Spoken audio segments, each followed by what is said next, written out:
every single step of what I've done so far, these projection operators, eigenvectors and eigenvalues, is what's called trivial, meaning it's mysterious before you learn it, and it's obvious after you have learned it. Still, I've gone through a bunch of steps, and they might look a little abstract to you because they have Greek letters in them and indices, God knows what.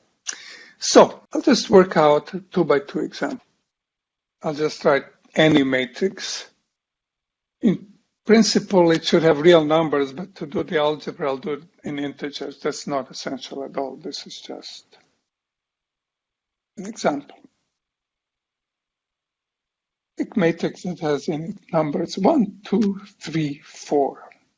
Its determinant minus lambda on the diagonal is a condition that creates a polynomial whose zeros are called eigenvalues, or whose roots are called eigenvalues. I'll take this matrix, subtract lambda on the diagonal, so you get lambda squared, and you get 6 lambda, and you get a term that's really just a determinant, which is 8 minus 3, which equals 5. You stare at it for a second, you immediately write it factorized. So the eigenvalues are the two zeros. They are both positive numbers. Let's say the first one, which says 5, and the second one is 1. Hamilton-Cayley says not just the determinant satisfies this equation, matrix itself satisfies the equation. So the difference is this is d by d relations, because this is a matrix multiplied by 1 times the eigenvalues. So let's check where this is true, because I didn't prove this. The first term is lambda squared. We stick the matrix 4, 1, 3, 2 square minus 6 times the matrix 4, 1, 3, 2 plus 5 times identity. The only work you have to do is you have to square this. I'll let you do it. And please verify for yourself that it all sums up to 0. So indeed, Hamilton-Cayley is true. Next thing, it says each root has a projection operator associated with it. Okay, so P1 is the product of all matrices, but there are only 2 and we removed 1.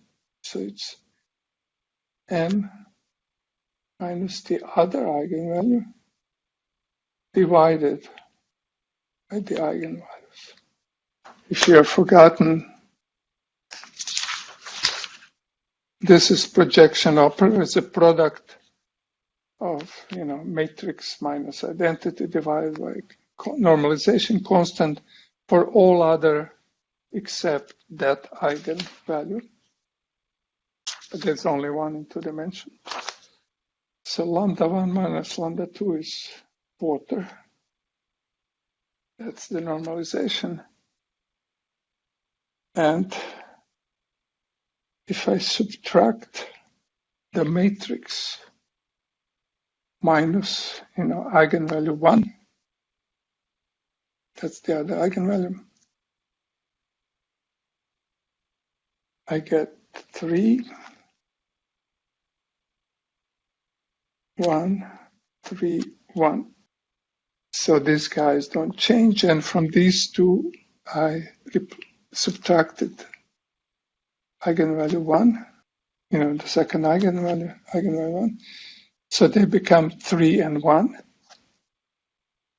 And what I notice is, that looks like a vector 1 multiplied by 3. So that's an example that the right eigenvectors, are columns, and they're all proportional to 1, 1, which means that that eigenvector is pointing along diagonal in a xy plane. The other eigenvector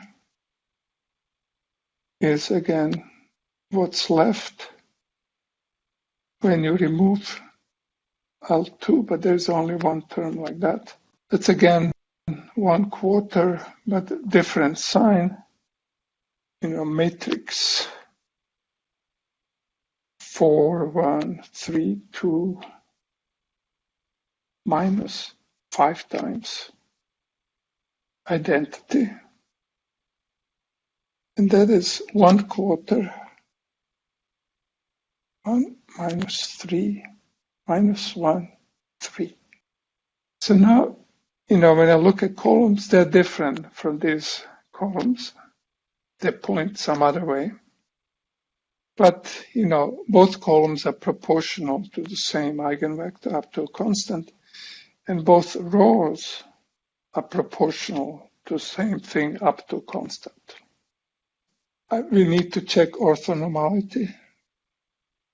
So I take P1, P2, that's 1/16, 3, 1, 3, 1 times 1 minus 1 minus 3, 3. But, just you can multiply it visually. This is clearly orthogonal. So there are 4 relations hidden in this. And you can check that if you square either one of them, you get it back. And then we have completeness. If I take P1 plus P2, this is 1/4 of 3, 1, 3, 1 plus 1 minus 1 minus 3, 3. That clearly adds up to identity. And the last thing that you might want to know is what's the dimensionality of subspace. So for subspace 1, I take the trace, that's 4 divided by 4. And for subspace 2, I take a trace, it's 4 divided by 4. So there are 2 one-dimensional subspaces, and nothing could have happened in 2 dimensions. So that's just an example how this works if you're an engineer or if you're still in, an advanced student in middle school.